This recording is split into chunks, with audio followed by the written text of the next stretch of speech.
Cops arrested for serious crimes can still carry a gun and a badge. Today, a big move forward to change that. Here's News 13's Kim Baez. It's a privilege to be a police officer in the state of New Mexico. In your license to be a peace officer, it's like having a driver's license.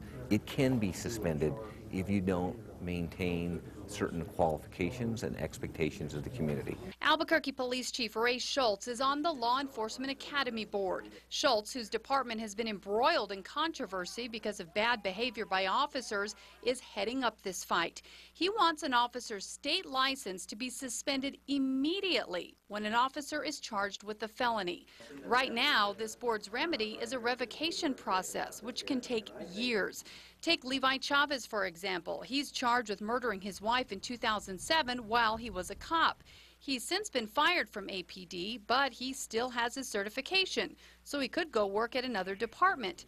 Others have done that.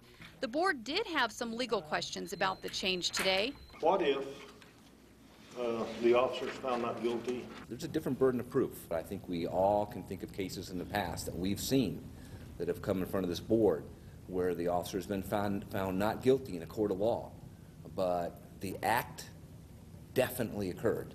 The misconduct definitely occurred, but the officer, on a technicality, slipped through the cracks. But by the end, every member was on board. I think this kind of puts things back to the way it kind of should be as far as what we would expect from our officers that are going to be carrying guns. All in favor say aye. Aye. The board voted unanimously to move to the next step. That means taking public comment on the issue.